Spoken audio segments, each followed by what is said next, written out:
Vá ao YouTube Jornalismo TV Cultura ou baixe o aplicativo Cultura Play. Obrigada pela companhia. Até a semana que vem. Tchau.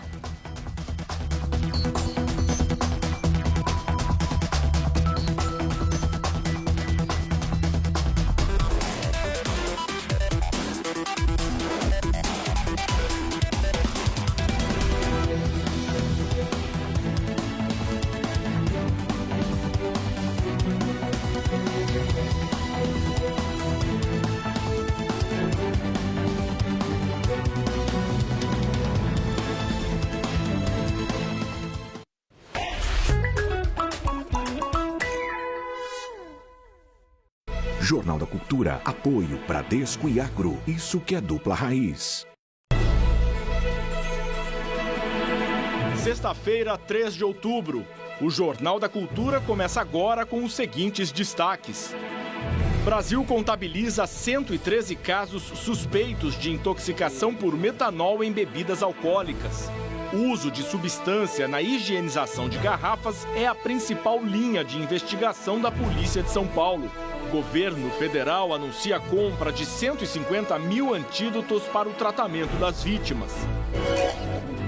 Deputado Pedro Paulo, do PSD do Rio, apresenta propostas para modernizar e conter gastos no funcionalismo, como combate aos supersalários, avaliações periódicas de desempenho, fim de benefícios e de aposentadoria compulsória de juízes. Durante visita a Belém, no Pará, sede da COP30, que começa em pouco mais de um mês, presidente Lula promete acomodações para todos os participantes da Cúpula do Clima e descarta esvaziamento da conferência diante dos altos preços das hospedagens.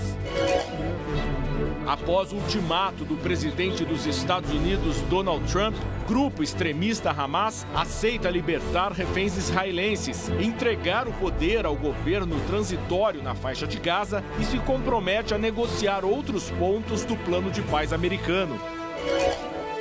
Apesar de brasileiros ocuparem o segundo lugar em ranking do uso de telas no mundo, desejo de quase 30% da população é se desconectar. Os motivos? Distrações, impactos na saúde mental e culpa por ficar muito tempo conectado. Olá, boa noite.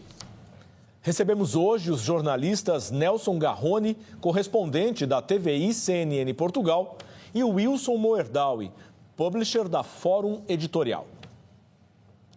5 estados e o Distrito Federal já registram casos de intoxicação por metanol após a ingestão de bebida alcoólica. Segundo o Ministério da Saúde, são 113 casos suspeitos de contaminação. As baianas Bárbara e Bruna foram curtir o final de tarde na Vila Madalena, tradicional reduto de bares em São Paulo. Hoje a opção pelo chopp é pelo que está acontecendo, né? É a intoxicação com metanol. E aí a gente prefere ficar protegida nesse caso, né? Eu até me surpreendi que ontem eu vi um pessoal numa mesa do lado bebendo muito destilado. Mas também a maioria do bar inteiro estava no chopp junto comigo, né? Eu acho que agora as pessoas vão começar a ficar preocupadas.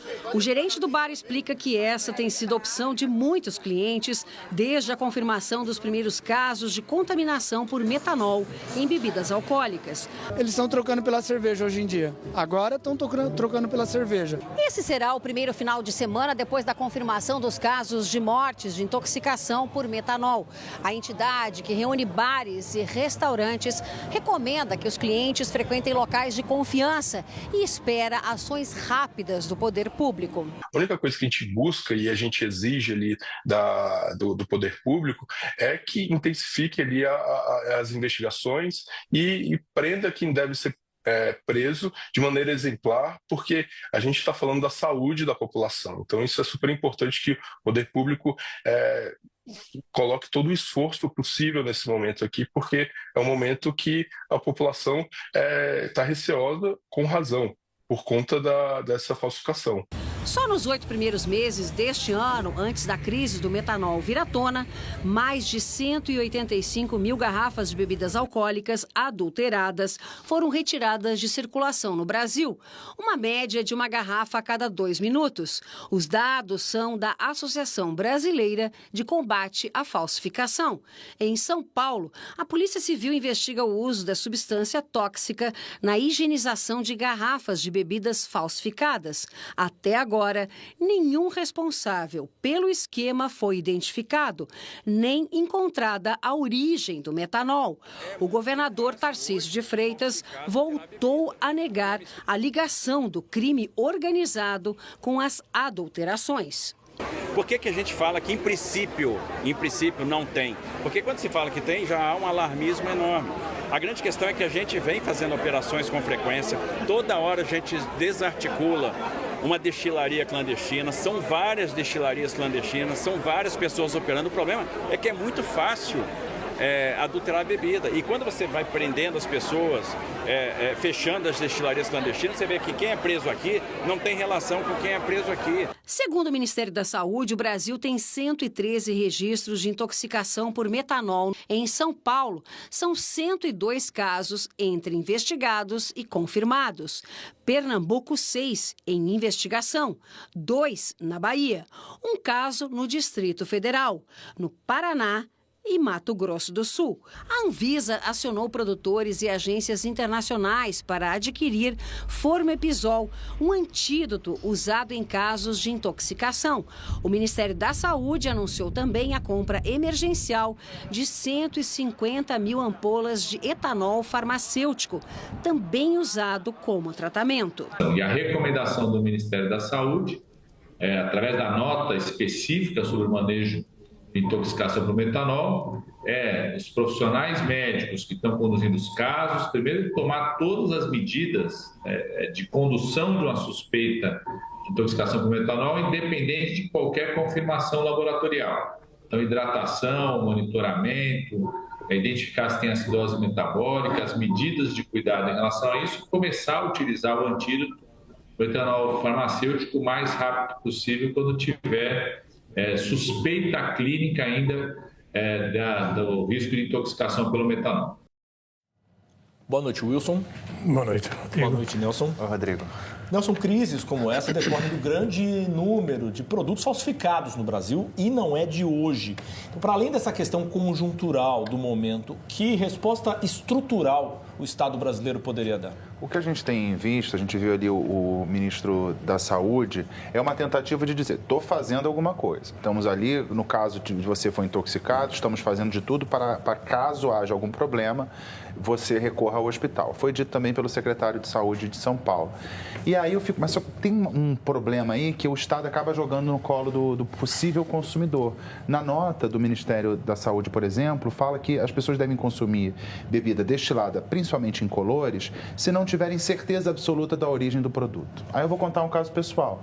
Eu sou correspondente para Portugal e as pessoas me têm aqui como alguém que pode pegar uma dica. Eu vou para São Paulo, para onde eu vou, para qualquer lugar do Brasil. Eu sou a referência de algumas pessoas em Portugal. Eu sou morador de São Paulo há 8 anos, sou carioca. Eu posso responder isso. Alguém fala, tem um bar que você recomende onde você tenha certeza absoluta da origem do produto? Eu não posso fazer isso. Então, joga no colo do cidadão que não tem muito o que fazer. Então, na dúvida, os médicos estão recomendando, não consuma, o que tem um impacto que a gente viu aí gigantesco e não sabemos por quanto tempo vai ter esse impacto. Por quanto tempo as pessoas vão parar de beber, principalmente esses destilados? E o jornalismo tem um critério para ter segurança e fala, olha, principalmente destilados. Principalmente por quê? E o vinho? E a cerveja? Então tem uma dúvida no ar. E na internet, pelo que eu já olho aqui, vem várias possibilidades. Então a transparência nesse momento é muito, muito importante. O governador fala que não tem ligação com o PCC, a princípio, mas era bom deixar tudo mais claro, para ficar tudo muito claro, para todo mundo tomar uma decisão informada. E, por enquanto, a gente não tem a culpa do Estado. Não começou aquela briga. A culpa é de quem? De quem é a culpa? É do governador, do presidente? Por enquanto, eu não tenho visto isso, ainda bem. Agora, seja como for, Wilson, me parece que a manifestação do governador de São Paulo é prudente, né? Até que se tenha uma informação mais precisa da origem do problema. Agora, dar respostas na velocidade que o setor deseja, como a gente viu na reportagem, é um desafio. Eu acho que é prudente, claro, o governador está sendo prudente e acho que todo mundo tem que ser absolutamente transparente, porque qualquer informação que se dê a respeito do que está acontecendo é prematura. Não se sabe, realmente está todo mundo perdido. Então, eu acho que tem duas vertentes importantes. A primeira é que o poder público faça a comunicação mais ampla possível de todos os efeitos, de todos os riscos que os consumidores correm. Claro, como o Nelson estava dizendo, é impossível você saber a origem das bebidas que são compradas pelos estabelecimentos que você frequenta. Não existe isso. Até porque sempre houve falsificação e adulteração de bebidas no Brasil, como a reportagem acabou de mostrar. Só em São Paulo foram 50 mil garrafas apreendidas no ano passado. E isso é uma coisa recorrente. Então, agora, a principal suspeita é de que houve uma manipulação, uma contaminação indireta por metanol. Não porque os falsificadores sejam muito ciosos em fazer a higienização dos vasilhames. Não, é que eles usam metanol para tirar os resíduos de cola, por exemplo, e tirar resíduos do interior das garrafas e tal. Como deve haver uma conexão, não com o PCC, não com organizações criminosas, mas com os produtores de drogas que usam o metanol, pode ser que algum desavisado ou alguns desavisados tenham usado o metanol que eles usam normalmente para produzir cocaína e tenham usado para limpar as garrafas ou, enfim, para falsificar o conteúdo das bebidas. Sem sequer saber dos efeitos. Porque por ignorância, não necessariamente por má fé criminosa. Agora, tem um projeto já Então, são as duas vertentes. A primeira é a comunicação e a segunda é a terapêutica. O país precisa, o poder público precisa ir atrás dos antídotos para o metanol, que é o que já está sendo feito. Mas a velocidade não acompanha a disseminação do estrago que está sendo feito pela contaminação do metanol. Já existe um projeto no Congresso para tornar a falsificação de bebidas crime hediondo. Isso já existe no Código Penal, o artigo 273 do Código Penal já classifica como crime hediondo a falsificação de medicamentos. E a falsificação não necessariamente só do próprio insumo ou do próprio medicamento. Qualquer alteração na embalagem, por exemplo, qualquer informação erroneamente colocada com dolo, com intenção, já é punido e a pena, como é crime hediondo, vai de 10 a 15 anos. E não é má ideia você incorporar falsificação de alimentos e bebidas nesse mesmo artigo do Código Penal que trata dos medicamentos. O texto da reforma administrativa pode ser protocolado ainda hoje na Câmara dos Deputados. Com cerca de 70 itens, a proposta de emenda à Constituição estabelece medidas como fim de privilégios, avaliações periódicas de desempenho e a criação de uma tabela de remuneração única. A proposta modifica mais de 40 artigos da Constituição e mexe na espinha dorsal do serviço público.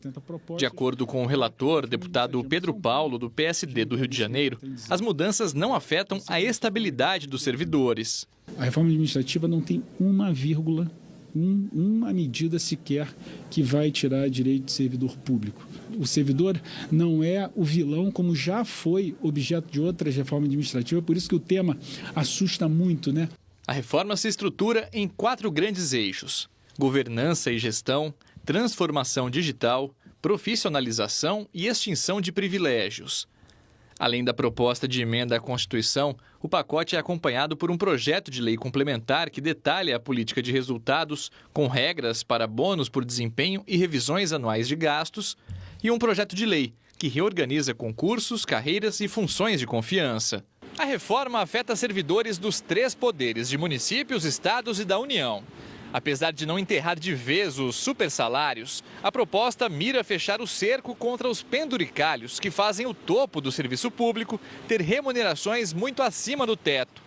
O caminho, segundo o texto, é definir critérios para a concessão de benefícios.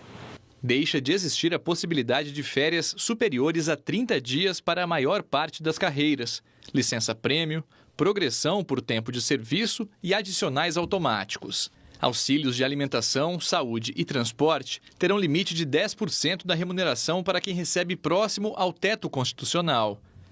A conversão em dinheiro de férias e licenças não usufruídas também ficam vedadas. Servidores públicos de todas as esferas serão submetidos a avaliações periódicas. O desempenho passará a ser critério para progressão de carreira, ocupação de cargos de confiança e recebimento de bônus de resultados. A PEC limita a 5% da força de trabalho os cargos comissionados, com exceção para municípios pequenos, que poderão chegar a 10%. Pelo menos metade desses cargos terá de ser ocupada por servidores efetivos. Um dos pontos mais estruturais é a criação de uma tabela de remuneração única em cada ente da federação, válida para todos os poderes. O piso será o salário mínimo e o teto corresponderá ao limite constitucional. A mudança busca acabar com distorções salariais entre carreiras equivalentes e com a multiplicação de gratificações e adicionais que hoje encarecem a folha de pagamento. Uma premissa também que eu persegui junto com o grupo de trabalho é não fazer do conjunto de medidas uma espécie de guerra entre poderes, provocação entre poderes, né? Demonização dos poderes. Mas a gente trouxe para essa proposta algumas questões que estão na discussão e que são pontos que precisam ser ajustados. Você tentar reduzir essa desigualdade que também tem dentro do setor público é bastante importante. Então, acho que um dos pontos positivos é essa tentativa, né? E eu falo tentativa porque ainda tem muito a ser debatido, né? Em todos os poderes, não só no legislativo, mas até porque afeta bastante o judiciário, mas a questão dos supersalários, então acho que esse é um ponto positivo, precisamos de fato debater. A PEC precisa ser aprovada por 3/5 da Câmara e do Senado em 2 turnos. Já o projeto de lei e uma lei complementar precisam de maioria simples após análise nas comissões. A expectativa do relator é que a reforma comece a ser discutida neste mês e chegue ao plenário em novembro. Em entrevista à Globo News, o presidente da Câmara, Hugo Mota, disse que confia na aprovação das propostas. Então é uma agenda que dialoga diretamente com aquilo que a sociedade espera e eu quero poder, enquanto presidente da Câmara, ao lado dos líderes, dos deputados e deputadas federais, poder implementar essa agenda que será muito positiva para o nosso país. Nelson, quero aproveitar a deixa aí do presidente da Câmara. Ele falou um tema que dialoga com o que a sociedade espera. Depois de dias de pressão e de desgaste, a Câmara resolveu, parece que, entre aspas, limpar a barra, como se diz? Acredite quem puder, quem quiser, né? E aí, tem um lado bom, que a gente não está falando de anistia. Olha que coisa boa, né? O lado ruim é que com essa história do metanol, a sociedade está muito preocupada com esse assunto. Talvez se o tema do metanol não tivesse um debate público, a gente tivesse até dando mais atenção para isso e a gente viu que a pressão popular faz diferença. Deputados e senadores têm medo da pressão popular, mas nesse momento tem aquela frase do ideólogo do Trump, do Steve Bannon, que fala que a imprensa só consegue lidar com o assunto principal, as pessoas só conseguem dar atenção ao assunto. Nesse momento é o metanol. Mas eu fico vendo as mudanças e vendo a realidade de pessoas que sonham em ter uma carteira assinada e estão cada vez mais pejotizadas. Imagina a realidade de um PJ, desses falsos PJs, né, que são pessoas que são funcionários, mas têm um contrato de PJ, com essas mudanças radicais, que agora só vai ter 30 dias, se passar, né, se não mudar, só vai ter 30 dias. Imagina para alguém que leva comida ou comida da mão para a boca durante o dia e olha uma reportagem dessa. Vai ser reduzido. Agora você só vai ter férias de 30 dias remuneradas, não vai poder vender férias. As pessoas querem ter férias para vender e não tem nem esse direito para vender, porque nos PJs as pessoas fingem que aquilo ali é um contrato de trabalho independente de duas empresas, mas a hierarquia é imposta, tem chefe e tem empregado.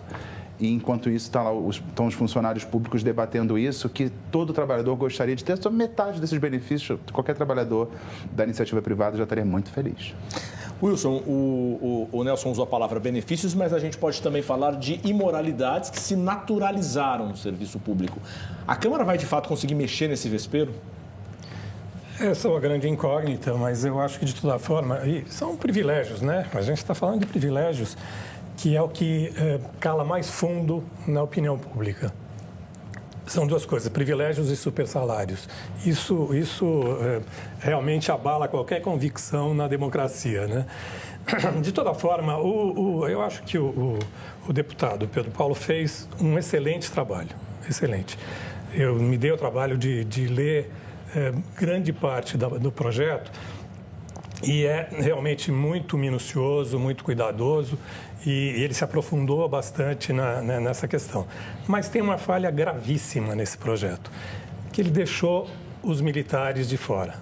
Não mexeu com os militares. Mais uma vez, uma reforma estrutural ignora os privilégios dos militares. Era uma grande oportunidade, depois de tudo que a gente passou, nas tentativas todas de golpe de Estado, com a participação de alguns militares, era um bom momento para a gente discutir os privilégios dessa... Porque, no final das contas, os militares são funcionários da burocracia do Estado. Eles não podem ter mais privilégios do que ninguém. Agora,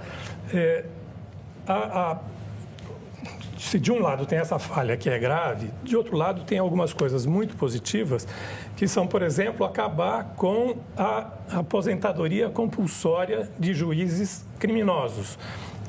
Então, o juiz comete um crime violento, um homicídio, ele vai preso.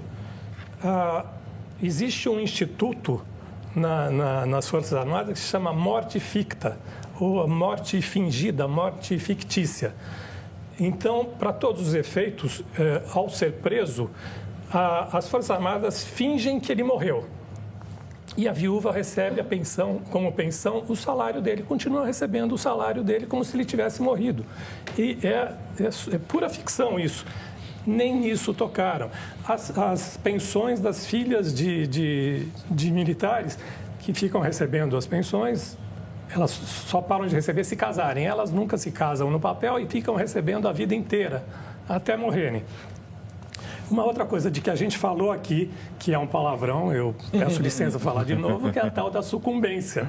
Lembra que a gente discutiu isso aqui? Em que os advogados públicos, os procuradores públicos, quando o Estado ganha uma causa, recebe como indenização da parte que perdeu um valor que é a chamada sucumbência. Esse valor, em vez de ir para os cofres públicos, vai para o contra-cheque dos advogados e dos procuradores públicos. Não faz o menor sentido isso. É dinheiro do público. Tem que ir para o Tesouro.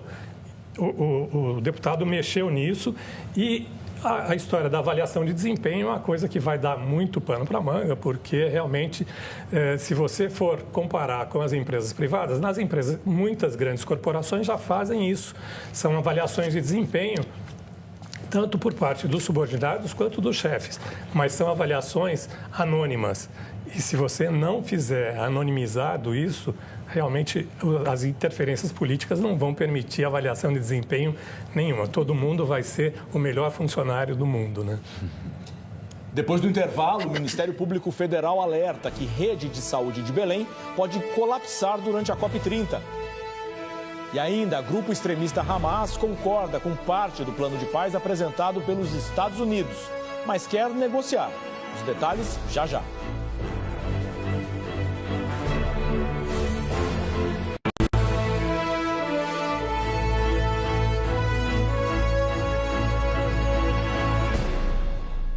Sexta. A convite de Paulinho Mosca, a cantora mexicana Natalia Lafourcade continua sua jornada pelas belas paisagens do nosso país. Mucho tiempo respiré Brasil, musicalmente lo escuché y lo quería conocer. Desta vez, são 3 destinos no Paraná. Curitiba. Por la escena artística que transpira estas calles. Y eso me llama mucho la atención. Paranaguá. Muy fuerte, ¿no? Imaginar lo que pasaba hace tanto tiempo aquí. E Morretes. Mira qué hermosura. ¡Wow! ¡Wow! Encontros em Brasil. Sexta, 11h30 da noite. Chega de carreira solo. Agora é Michel e Joel, Bradesco e Iago. Isso é que é dupla raiz. Olha, cantar não é muita do Joel, não. Mas para indicar o melhor para sua produção rural, ele é o cara. Para planejar a sua próxima safra... Conta comigo. O Agro conta com o Bradesco de ponta a ponta. Mais uma palhinha? Melhor não, compadre. Bradesco e Agro. Isso aqui é...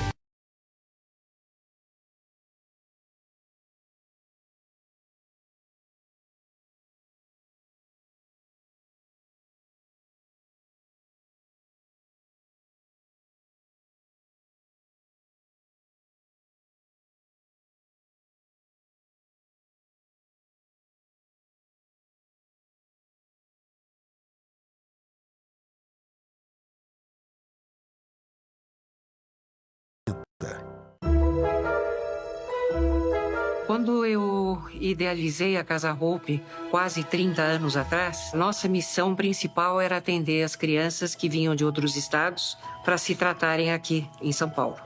A gente gosta de estar aqui, é muito importante pra gente, né? Porque é um lugar que acolhe a gente muito bem.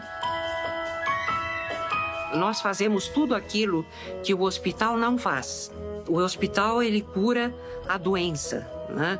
Nós curamos o doente. Aqui é o 8? Agora ela tá bem, graças a Deus. Não fosse assim, através da ajuda da Hope, né?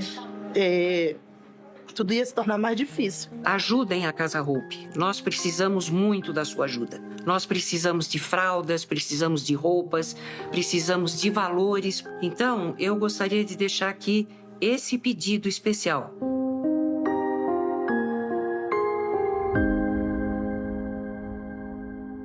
O nosso muito obrigada. Segunda no Roda Viva. Russian occupation means enforced disappearances, torture, rape, denial of your identity. A advogada ucraniana e vencedora do Prêmio Nobel da Paz, Oleksandra Matviichuk. The future of Ukraine will be decided not in Moscow, not in Washington, not in another foreign state, but in Kiev. Segunda, 10 da noite. Roda Viva.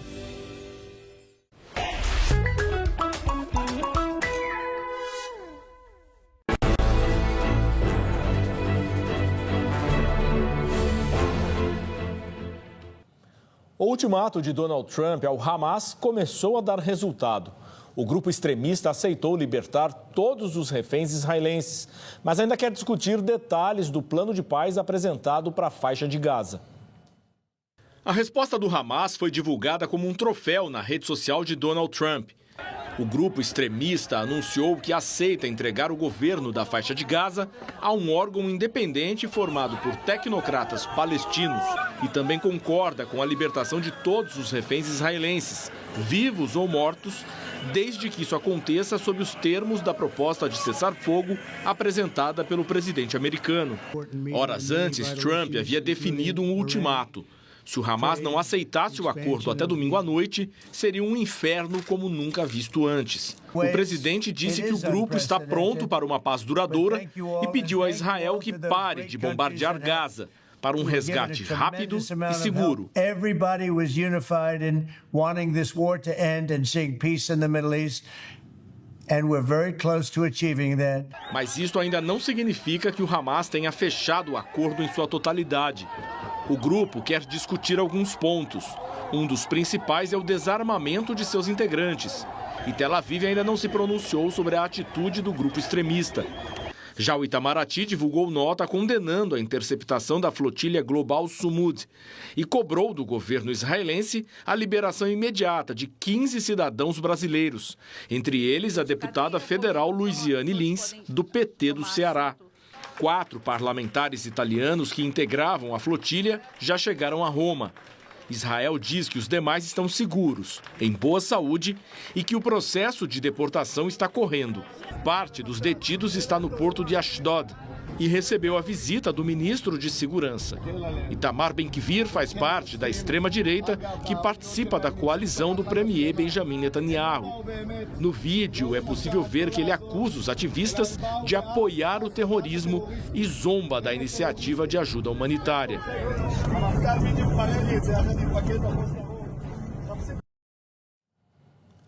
Nelson, foi um passo importante, sem dúvida, mas a solução administrativa não foi tratada com os palestinos. Foi costurada na Casa Branca com o Netanyahu.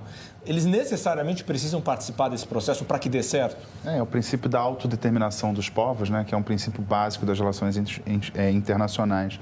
A gente viu no fim da reportagem, é bem interessante a gente acompanhar essa personagem, que é o Itamar Ben-Gvir, o ministro da Segurança Nacional, que ele foi os militantes, manifestantes, Greta Thunberg e companhia, que chegaram lá na flotilha tentando entregar alguma ajuda a Gaza, ele deu, como minha avó diria, um pito nos militantes. Mas quem é essa personagem? É importante a gente analisar.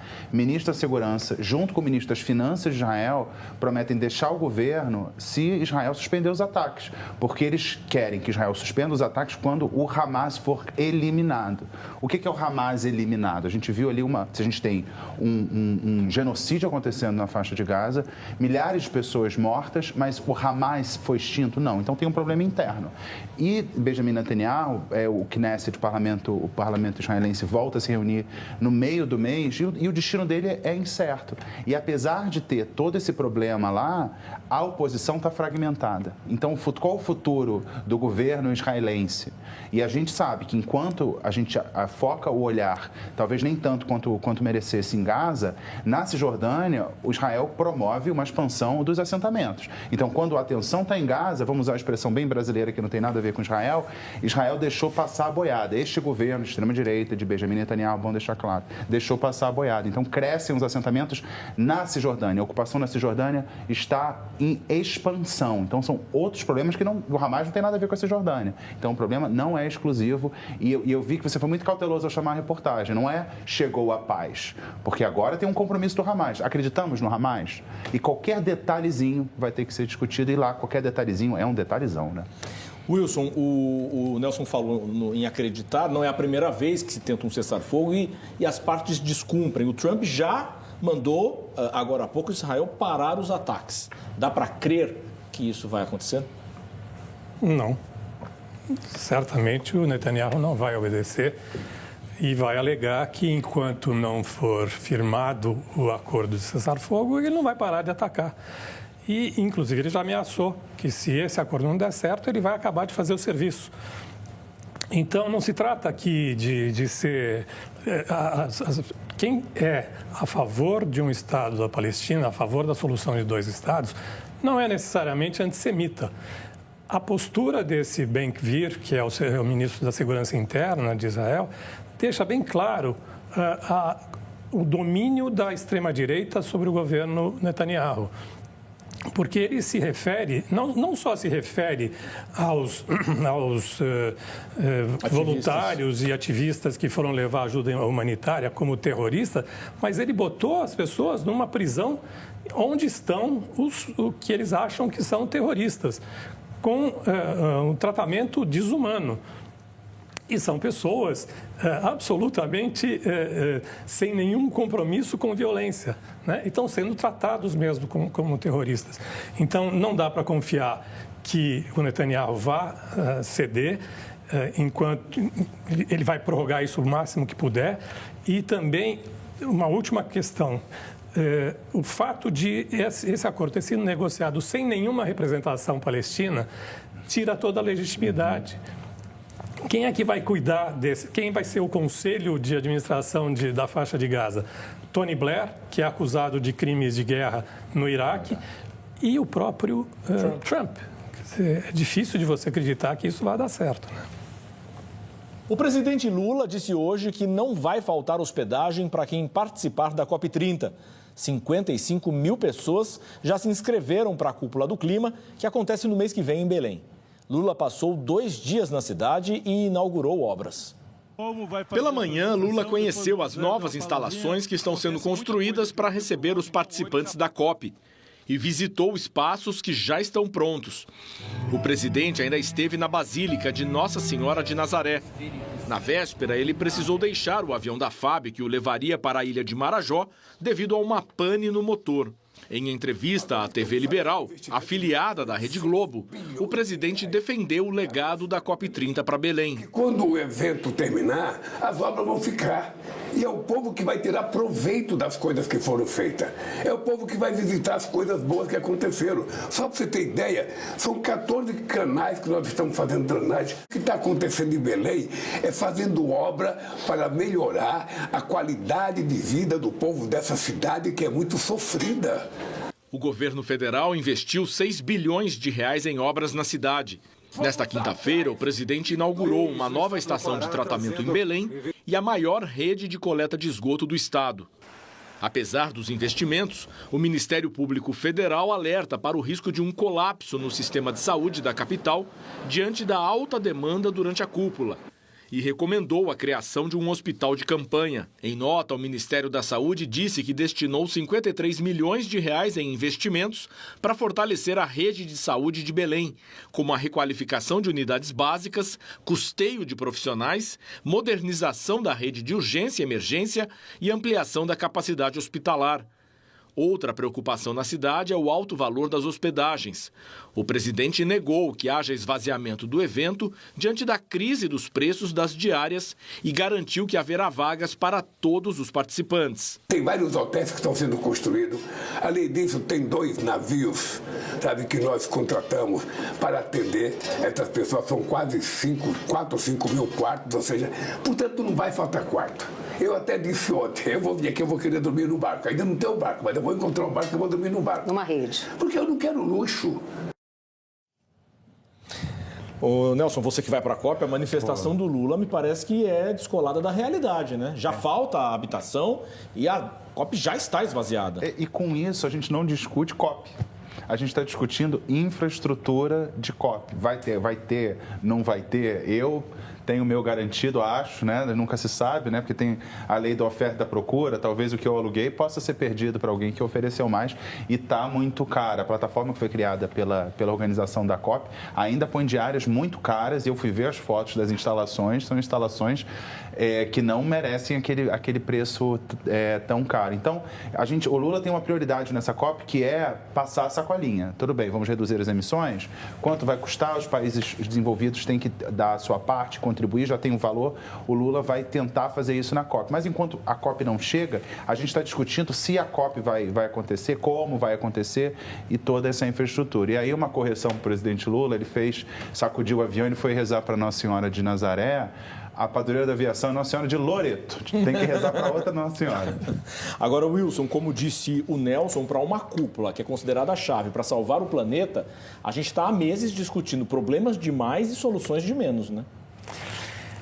Infelizmente é a crônica da crise anunciada, né? Todo mundo sabia desde o começo que a escolha de Belém não era propriamente a melhor escolha.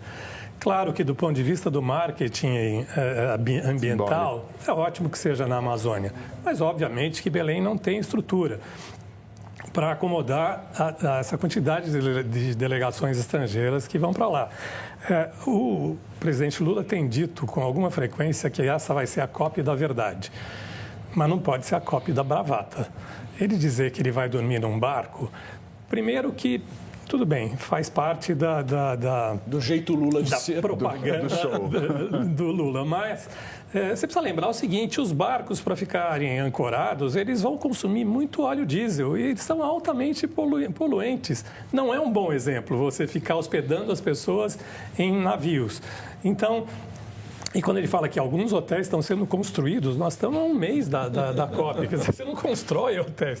E tem uma última agravante que eu tenho apurado, é que os proprietários de imóveis, não quero assustar o Nelson, que já alugou uma casa, mas os proprietários de imóveis estão tirando os inquilinos à força para poder alugar as casas, os imóveis para os estrangeiros a preços exorbitantes. No próximo bloco, Casa Branca estima perdas de 15 bilhões de dólares por semana com o shutdown nos Estados Unidos. E mais, pesquisa aponta que 3 em cada 10 brasileiros querem reduzir o tempo gasto na internet. Os detalhes em instantes.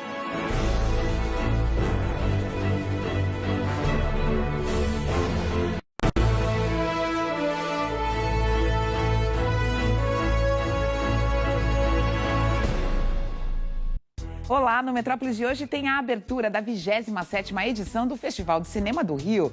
Cunha Júnior está na Cidade Maravilhosa e conta tudo pra gente, o que vai acontecer por lá. O Museu de Arte de São Paulo está com uma nova exposição. Histórias da Ecologia convida o espectador a repensar a relação entre os seres humanos e a natureza. E aqui no estúdio eu recebo o ator Marcelo Médici e o diretor Ricardo Razzan. Eles vêm falar sobre a comédia Dona Lola, convite garantido de boas risadas. Hoje, às 11 da noite. Até lá. Fazendo o que eu mais gosto de fazer na vida, dançar.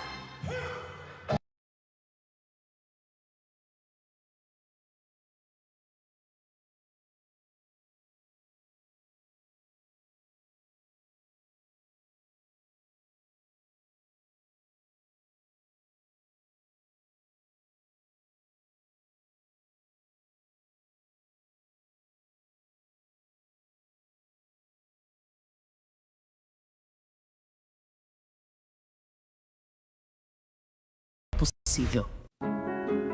Nesse momento, milhões de crianças sofrem de desnutrição severa. Elas precisam de alimentos e nutrientes vitais. Algumas ficam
.br. Para salvar uma vida, basta um passo. Obrigado.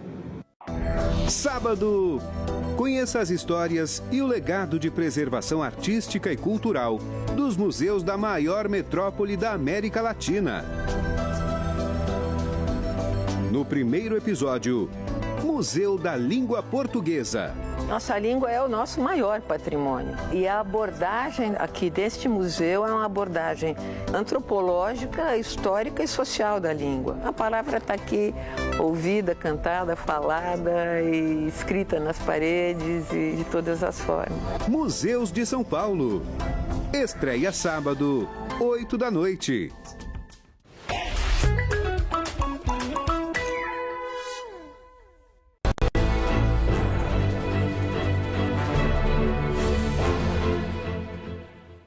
A quarta tentativa de encerrar a paralisação do governo dos Estados Unidos falhou.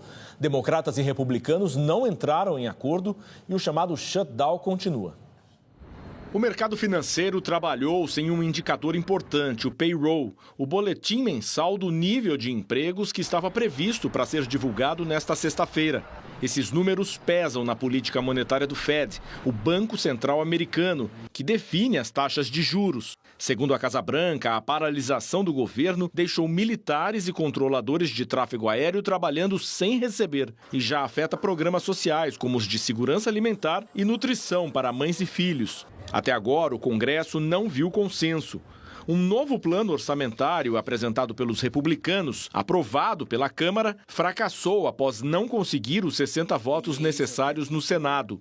Uma contraproposta democrata também foi rejeitada. Diante do impasse, o presidente da Câmara, Mike Johnson, falou em cancelar as sessões da próxima semana até que os senadores cheguem a um acordo. A porta-voz da Casa Branca, Caroline Leavitt, acusou os democratas de sabotagem após ser questionada pelos jornalistas se a posição do governo era de que demissões de servidores federais, infelizmente, eram necessárias no shutdown. É que Donald Trump havia afirmado que seria também uma oportunidade sem precedentes de fazer cortes.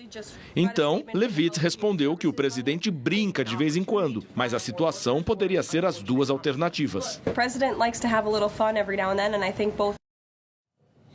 Nelson, a Casa Branca, eu ouvi hoje a apresentação da Caroline, tacou o terror para atribuir culpa aos democratas. Pode dar certo? O Trump funciona bem na confusão. E aí tem uma confusão que ele tenta empurrar para a oposição democrata. E eu vi uma história, eu gosto muito das pequenas histórias que falam da grande coisa, uma metonímia.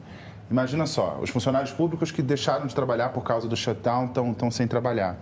E quando eles saíram, se você mandar uma mensagem para esse funcionário público, recebe uma mensagem aqui, estou de férias, não posso responder, só que é uma mensagem que não foi ele que editou.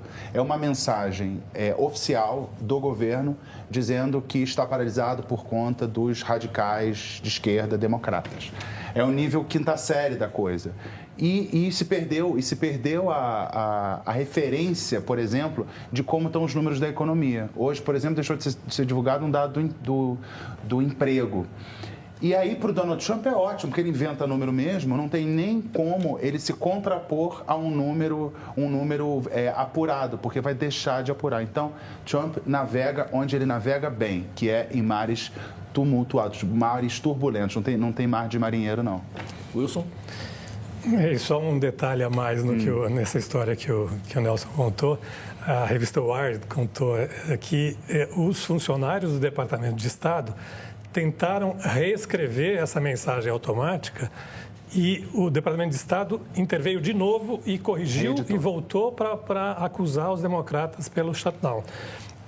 O shutdown faz parte do jogo democrático nos Estados Unidos. Já foram 21 desde os anos 70. E o mais longo de todos foi justamente no governo Trump. Durou 35 dias. Sabe por quê? Por causa da construção do muro na fronteira do México. Quer dizer, e agora o que os democratas estão exigindo, estão pedindo, é que se prorroguem os subsídios para a saúde popular, que é o Medicaid. Quer dizer, não é propriamente uma sabotagem, né? O brasileiro gasta, em média, 9 horas por dia no ambiente digital. Mais de 3 horas e meia só nas redes sociais. É o que mostra uma pesquisa que também revela o desejo de quase 30% das pessoas de reduzir o tempo de tela. A foto que acabou de ser publicada, o vídeo viralizado, a série que estreou recentemente. São tantas novidades na palma da mão que fica fácil perder a noção do tempo. Quantas horas por dia você gasta no celular? Muitas, acho que umas 4, talvez. Acho que umas 7 horas por dia. Umas 10 horas, 12 por dia, pelo menos. Um estudo de uma consultoria de gestão global com 2.500 entrevistados mostrou que quase 3 em cada 10 brasileiros querem diminuir o tempo que gastam com as telas. Entre os motivos estão distrações indesejadas, prejuízos à saúde e bem-estar e culpa por ficar muito tempo no ambiente virtual. Eu gostaria de ficar menos, mas é quase um vício. É tempo que você podia estar fazendo outras coisas, né? Normalmente nós somos na internet mais agressivos, mais insubordinados, mais sexualizados, porque é como se nós não tivéssemos esse controle. Na medida em que eu gasto quase 10 horas por dia utilizando plataformas digitais e eu volto para o meu mundo real, afinal de contas, quem eu sou? Por isso que grande parte dos usuários, que são os usuários pesados, eles começam a trazer para a vida real isso que nós estamos falando aqui, a questão da grande impulsividade, da falta de capacidade de mediar a conversa. Grande parte das pessoas hoje começa a ter um prejuízo na sua empatia, exatamente pelo fato de eu estar com o meu acelerador sempre pisando no fundo, sem avaliar qualquer consequência que seja. Apesar do desejo dos brasileiros em reduzir o tempo de tela, os pesquisadores acreditam que, daqui em diante, a hiperconectividade só vai aumentar. E a responsável por essa tendência de crescimento tem nome e sobrenome: inteligência artificial. O brasileiro está até à frente dos outros países em adesão a essa tecnologia. Então, mais ou menos 60% dos consumidores falam que estão usando inteligência artificial nas diferentes plataformas com alguma frequência, né? Como a gente acredita que isso aqui veio para ficar, né, e vai impactar a vida da população de maneira geral em várias vertentes, isso sim, né, vai ser uma nuance que vai aumentar o tempo de conexão. Mesmo com tantos estímulos, a Débora não se deixa levar. Telas só para o que é essencial. Faz a diferença na minha vida, é o que eu quero passar para os meus filhos, para que eles não tenham esse vício mesmo. Então eu faço para passar para os meus filhos, porque agora é tudo emergencial. Tudo vídeo rápido, de segundos, e eu quero ter uma vida mais calma, mais tranquila. Desculpa, eu estava olhando uns vídeos aqui. Você não conseguia se desconectar. Wilson, uma cidade no Japão preocupada com esse tema, Toyaki, 68 mil habitantes, aprovou uma lei que limita o uso de dispositivos digitais a 2 horas por dia. As autoridades, claro, não vão fiscalizar isso, é uma lei simbólica, pedagógica. Pode ser um caminho? Pode, se o objetivo for deflagrar uma guerra civil.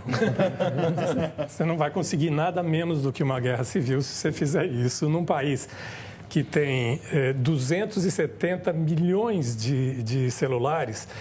Portanto, você tem mais celulares do que seres humanos no país, sendo que 95% desses 272 milhões são smartphones, portanto, permitem que as pessoas se conectem às redes sociais. É impossível você ter qualquer controle sobre essa dependência. Lembra que a gente falou aqui que o dicionário de Oxford escolheu como expressão do ano, não é a palavra do ano, porque são 2 palavras, brain rot, que é a podridão do cérebro, provocada justamente por essa dependência absurda das redes sociais, da conexão por horas excessivas durante o dia. O Jonathan Haidt, que escreveu A Geração Ansiosa, fala que as pessoas precisam viver muito mais on-life do que online. Isso, ele se referia aos adolescentes, mas isso vale também para os adultos. E vou te falar uma coisa, essa pesquisa que fala que 28% das pessoas têm a intenção de se conectar menos, é muito pouco. 28% não é nada. Sendo que é só a intenção, né? Da intenção para a decisão é um passo longo. É igual a dieta, né? A seguir, no Jornal da Cultura. Você já teve a impressão de que o celular ouve o que você diz? E que aí a gente mostra a resposta em instantes.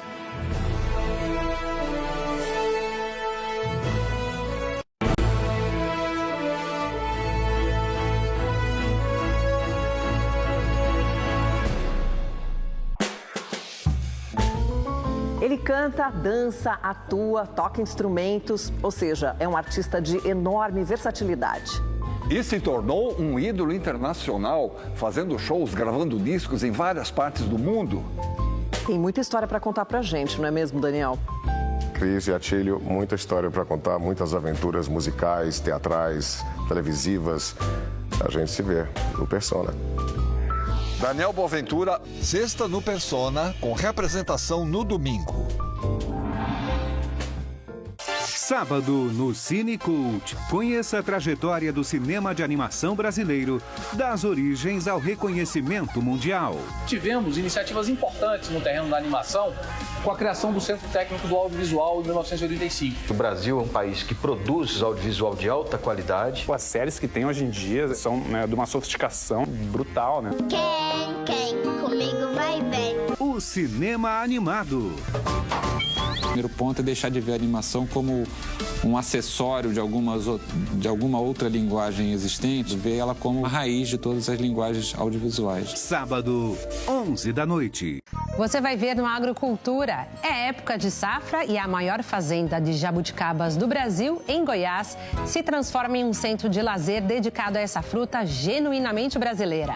Além da produção in natura, a fazenda oferece derivados que vão de doces e geleias até licores e vinhos. Tudo de jabuticaba, é claro. Frutos frutos doces, bebida suave e diferenciada. No alto da Serra do Caparaó, próximo ao Pico da Bandeira, é produzido um dos cafés mais valorizados do Brasil, graças ao terroir único da região. Não perca, é no Agrocultura.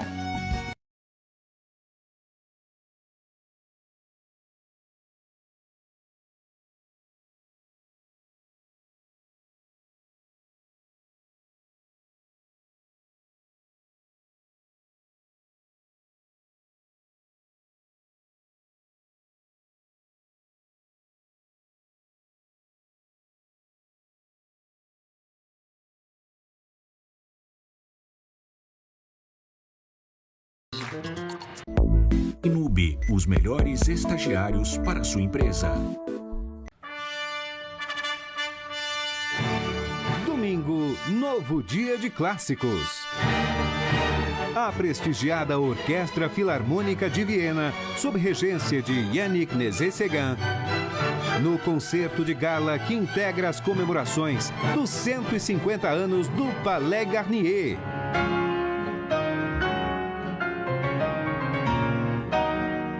O espetáculo também conta com a especial participação da pianista Yuja Wang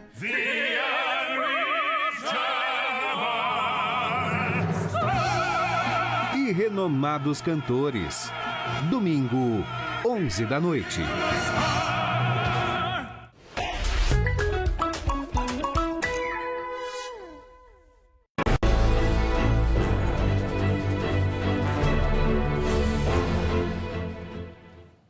Você já desconfiou que o seu celular está ouvindo suas conversas para depois direcionar anúncios de produtos e serviços em redes sociais e plataformas de buscas? A desconfiança é comum e fez o chefe do Instagram divulgar um vídeo negando tentativa de espionagem. O celular é inseparável da Joyce, mas ela suspeita que o aparelho anda escutando demais. Tava falando com meu marido, o telefone estava assim em cima da mesa. A gente tava falando sobre o assunto, não pesquisou, não procurou nada. Quando a gente pegou no celular, no Instagram, tava lá. É muito estranho. Eu não sei se é coincidência, eu não sei se ele está nos ouvindo, está nos vigiando, não sei como é. É bem estranho. E não é só a Joyce que tem essa impressão. Eu acho que tá tendo uma forma de espionagem de alguma forma, né? Eu não sei se é só através do aparelho ou se é algum tipo de sistema dos aplicativos. Eu acho um absurdo, porque aí aparece no Google, aparece no TikTok, aparece em tudo. Em todas as redes que eu tenho, aparece falando sobre o produto. A desconfiança não acontece só entre os usuários brasileiros. Depois de ter conversas acaloradas sobre o assunto, incluindo com a própria esposa, o CEO do Instagram, Adam Mosseri, foi à rede social negar qualquer espionagem. I know some of you are just not going to believe me no matter how much I try to explain it, but I wanted to set the record straight. Adam explicou que barreiras éticas e técnicas tornam a escuta constante inviável. Primeiro, porque seria uma grave violação de privacidade e uma prática ilegal na maioria dos países. Além disso, o usuário perceberia a escuta, já que haveria um gasto rápido da bateria do telefone. E quando o microfone está ativo, uma pequena luz acende na parte superior da tela. O CEO do Instagram apontou possíveis explicações para o fenômeno, que a pessoa tenha visto algum anúncio sobre o produto e não tenha percebido. A influência social e interesses de pessoas com perfis semelhantes ao do usuário. Ou até mesmo que tudo isso seja uma simples coincidência. Mas quem estuda o assunto afirma que o cruzamento de informações que nós mesmos deixamos na internet é a principal ferramenta para gerar esse fenômeno. Eu, como especialista em tecnologia, afirmo que tecnicamente sim, é possível, mas não posso ser leviano em dizer que as Big Techs estão nos ouvindo porque é contra a lei, né? Seria muito arriscado para uma Big Tech. A segmentação publicitária hoje ela é tão avançada que ela cruza mais de 2.000 fatores, como as nossas pesquisas, o grau de relacionamento que eu tenho com as pessoas, quem são os meus melhores amigos, além, é claro, dos meus principais interesses, que são feitos através das nossas curtidas, através dos nossos comentários e as páginas dos quais a gente segue. Tudo isso combinado gera em anúncios cada vez mais personalizados que geram essa sensação que, de fato, o celular está nos escutando. Nelson, que bom que o CEO do Instagram reconhece que ninguém ia acreditar nele, né? Que a resposta dele é ignorante, cínica ou mentirosa? Eu não quero cometer um crime aqui, não. Mas o importante é que não pode ser o Instagram que se regula. Aí você acredita na palavra do CEO. Para garantir que não há espionagem, quem nós consultamos? O chefe da empresa, porque isso aí é uma caixa preta. Ele que é o dono dessa ferramenta. Pelo sim, pelo não, eu acho que a gente tem que pensar, e além disso, que beira um pouco de conspiração, estão nos ouvindo e tal, porque a gente entrega muita informação. Você vai ver, por exemplo, você vê no Google Maps, você anda com isso aqui, com essa sonda aqui, que a gente anda com uma sonda para todos os lugares. No Google Maps você consegue voltar e ter o mapa dos lugares por onde você passou, desde que você tenha a assinatura do Google Maps. Essa informação você pode acessar, mas quem também não pode acessar. Então a gente dá muita informação e o algoritmo é tão sofisticado que com alguns cliques, a gente viu no caso do Felca, por exemplo, que ele provou ali que com alguns cliques a ferramenta te apresenta alguma coisa que no vídeo da adultização que viralizou, alguma coisa que beira o criminoso, que era ali oferecia para o criminoso o que ele queria, que eram crianças. Então a gente oferece muita informação. Tem como deixar? Não sei. Agradecemos a presença dos jornalistas Nelson Garrone e Wilson Moerdawi. E a gente se despede com um fenômeno chamado Taylor Swift. Nesta sexta, a cantora norte-americana lançou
Jornal da Cultura, apoio Bradesco e Agro. Isso que é dupla raiz.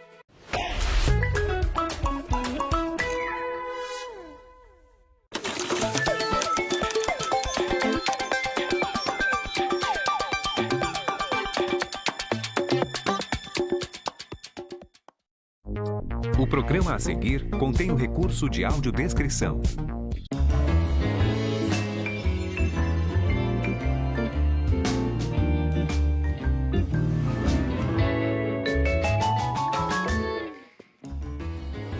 Ariano Suassuna costumava dizer que para ele a arte é missão, vocação e festa.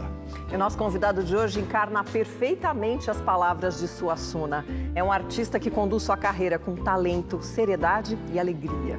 Carreira essa que já não se limita apenas ao nosso país, está ganhando o mundo. Seja bem-vindo ao Persona, Daniel Boaventura.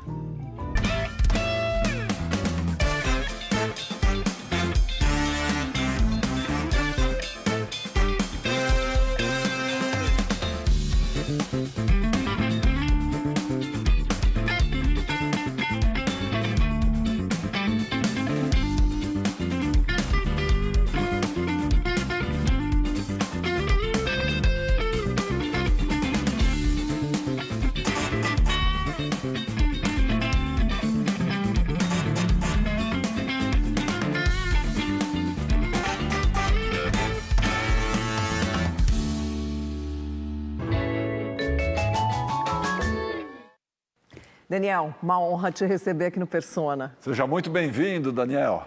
A honra é minha, obrigado pelo convite. Adílio e Cris, é um prazer para mim poder estar aqui no Persona. A honra é minha. Daniel, você nasceu em Salvador, na Bahia. Ainda criança, você se mudou para os Estados Unidos, acompanhando seu pai, né, que estava fazendo um pós-graduação, um doutorado. Doutorado lá nos Estados Unidos e tal. E ele era uma pessoa de múltiplas atividades, né? Para a gente começar o nosso papo, fala um pouco sobre ele. Com prazer. Sempre um prazer falar de meu pai. Meu pai chama-se Edivaldo Machado Boaventura. Uma força intelectual, um homem apaixonado pela educação.